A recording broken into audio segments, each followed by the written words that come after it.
Hi, everybody, and welcome back. Today we are talking about how pets can help with grief, and we are doing it with this lovely bottle of Mineralii, which is an organic wine as opposed to all the non-organic ones out there from Italy. Oh, I want to pour a glass because that's a part of the show. It's a big glass, they say. It's been a hard day. People unwind with wine. I am Tracy Wallace. I work over here at Eterneva. And if you like these kinds of videos where somebody is talking a lot about grief, trying to destigmatize the conversation around grief, and is also drinking wine and telling you if they like it or not, and the notes that they taste in it, which again, not a sommelier, then go ahead and click that subscribe button, and every single time we release one of these videos, you will be notified. So you will always know what we are doing every single time. Can I drink it? It doesn't smell good. So my brother and I used to play doctor when we were little, and I was always the doctor and he was always the patient. All you do in the game of doctor is you just prescribe medicine, and the medicine is always the most disgusting thing you can make. I mean, it always started with water, which is a good base ingredient, and then sometimes chocolate syrup and cinnamon and ketchup and just a variety of things. He'd always have to take a spoonful. He's my younger brother, bless his heart. He's sweet, and this kind of smells like some of those things. But I'm sure it doesn't taste like that, but it really does actually smell like that. It's organic. Oh, it doesn't matter that it's organic? Any notes? Dirt and roots. I will say, I'm not a huge fan of this wine. You guys can tell. But I think it might just be me. If you never played that game as a kid, then you probably don't have the associated bad smell. So that's probably. Is there chocolate in it? All right, so we are talking about how pets can help with grief. And there are so many ways pets can help with grief. I mean, I'm sure anyone who's had a pet very much knows and understands that pets can very much sense when something is off with you.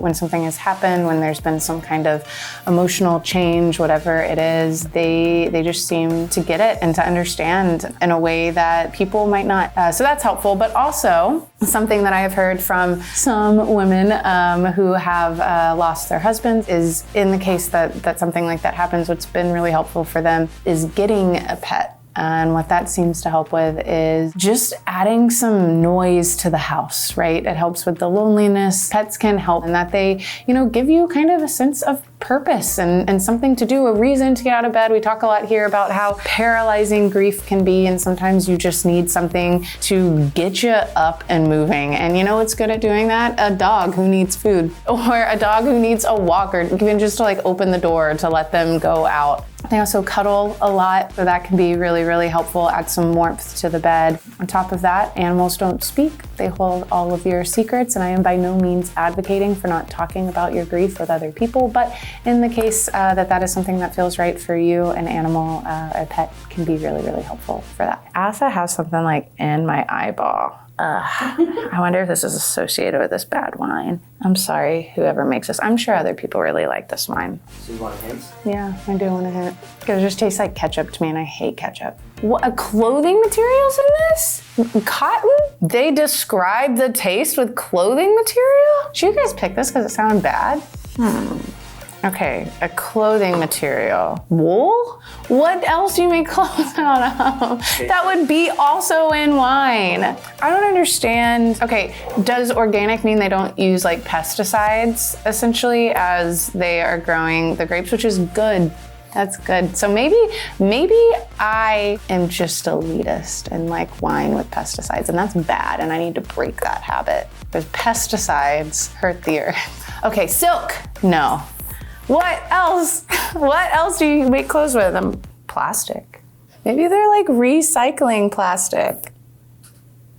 You guys know? Rubber?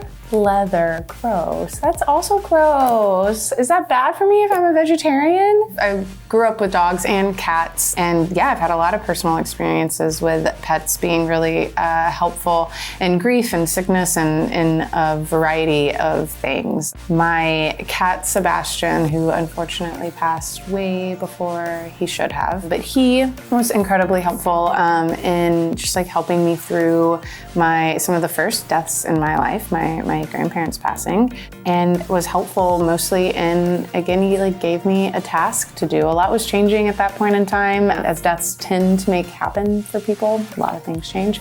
So we were moving from the house I grew up in to my grandparents' house, and amongst all of that, I got this really cool kitten that was like my very first baby, and it just gave me something else to focus on. I still remember feeding him and him like diving his whole face into the food, and it would go everywhere, and then we'd eat it off the floor. I think if more people stopped asking if people are cat or dog people and instead raised cats the same way that you raise dogs, which is like with a bunch of love and attention and expectation, cats end up being a lot like dogs. Cats are so great. People treat them weird. I don't know why.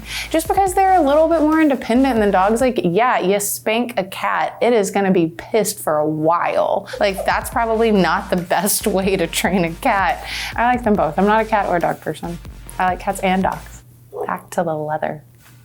I just think it's wrong to put leather in wine. I don't know if I've ever had wine with leather in it before. I'm sure I have. So there's hints of leather because of the ground. So there were cows near the ground that the grapes were grown in. There's just fertilizer in the wine.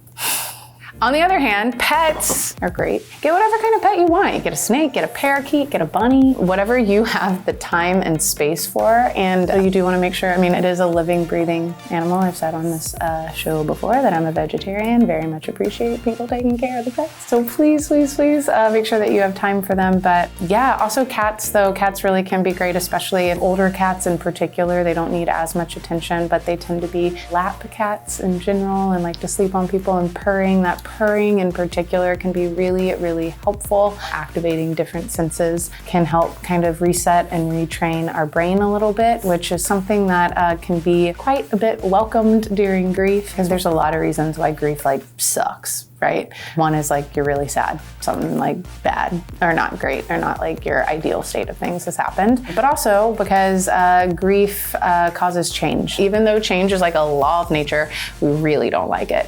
We fight against it at all costs, but also it causes us to, we lose a little bit of our identity, especially when we lose someone really, really close to us. So having things that kind of pique the senses help to calm the mind, especially things that are a little bit outside of your comfort zone or maybe that you haven't done before, can be really, really helpful because they can give you new avenues for finding and building a new identity. So maybe a new identity can be, I'm a bunny owner, which would be cool. Bunnies are great. Or I'm a dog owner, a cat owner, or a pet parent, or whatever it might be. Again, pets can truly just bring light and noise and companionship to your life. And that is something, especially during some of those isolating times of grief, can be really, really helpful. I will tell you, the taste of this really isn't bad. The smell of it is what's very off-putting. I encourage all of you to get this wine and smell it. I also encourage everyone sitting here to smell this wine. I will say, this wine is getting better the more I drink it. The smell's still pretty bad, but I think it's because I have a personal dislike for the smell that comes from mixing a lot of water, Hershey's syrup, and ketchup together. Cool, so if you are deeply grieving and feel isolated and alone and have found this video, which means that you are looking for potential options or things to help, then getting a pet could be a really great way to do that. Adopting them can be really cool, especially adopting animals who maybe are a little bit older. They are also grieving in ways too. Also, if you're a friend or family member who wants to help someone who's grieving, probably not the best idea to just go ahead and get them a pet. Ask them first, maybe talk to them that. This is definitely not one of those things that's just do, don't ask. No.